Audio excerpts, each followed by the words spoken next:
The rain hammered against the windows of the small apartment in the quiet suburbs, the kind of downpour that made everything feel heavier.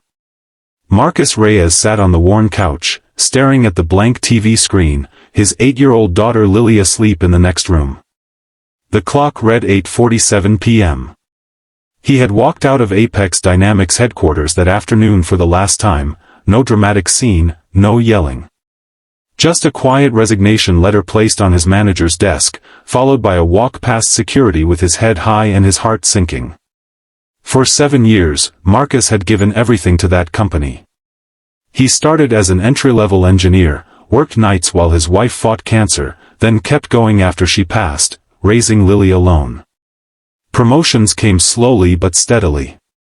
He was good, damn good, at what he did, designing efficient supply chain algorithms that saved the company millions. But the last year had broken something in him. Endless overtime, cancelled family days, a boss who treated work-life balance like a joke. The final straw came when Lily's school called. She had collapsed during recess. Panic attack, the doctor said, triggered by stress.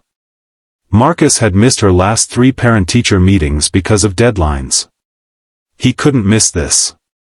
So he quit. No backup plan. Savings were thin after medical bills. Rent was due in 2 weeks.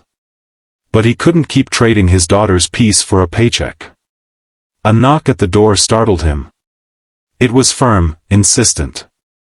He glanced at the peephole. Rain blurred the figure outside, but the expensive coat and the way they stood screamed authority. He opened the door. Claire Whitmore, CEO of Apex Dynamics, stood on his doorstep, soaked despite the umbrella now useless in the wind. Her dark hair clung to her face, but her eyes were sharp, unreadable. "Mr. Reyes," she said, voice steady over the storm. "May I come in?" Marcus stepped aside, stunned. He had met her twice, once at a company gala where she shook hands and said, "Impressive work," once in a boardroom where she nodded at his presentation without comment. Now she was here, dripping on his faded welcome mat. He closed the door. "What are you doing here?" She set the umbrella down, water pooling. "I came to talk. You left without a word to me." "I left a letter." "That's the protocol." "Protocol." She almost laughed, a dry sound. "You walked out on 7 figures in pending projects. On the merger we're closing next month. On people who depend on your code to keep their jobs." Marcus crossed his arms. "I depend on my daughter having a father who's actually present. You can find another coder." Claire looked around the apartment, the mismatched furniture, the photos of Lily on the fridge, the half-finished puzzle on the coffee table. Something softened in her expression. "I read your resignation. Then I pulled your file.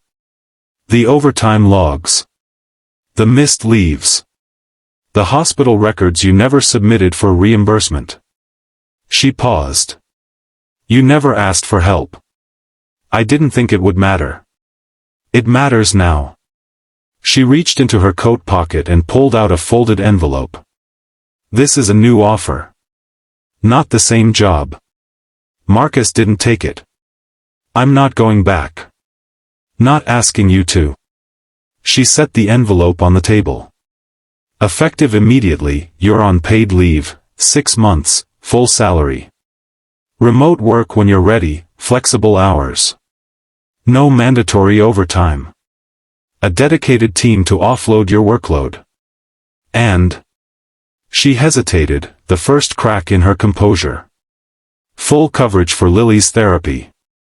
Any specialists she needs. No questions." He stared at her. "Why?" "Because I was wrong."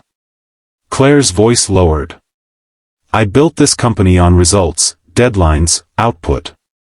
I forgot people have lives outside the building. You reminded me. When you walked out today, I watched from my office. You didn't look angry. You looked free. And I realized I've been running on empty for years too." Marcus felt the weight shift inside him. You could have sent HR. Or an email. I could have. But I needed to see this for myself. She glanced toward Lily's door. She's asleep?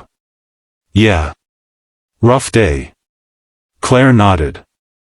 I lost my mother when I was 10. My father threw himself into work. I learned to do the same. I don't want Lily to learn that lesson. Silence stretched.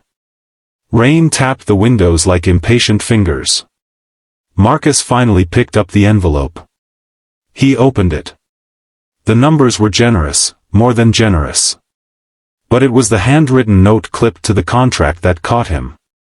Asterisk Marcus. Come back when you're ready. Not for the company. For you. For her.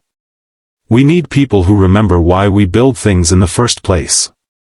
Claire asterisk. He looked up. This isn't pity. No.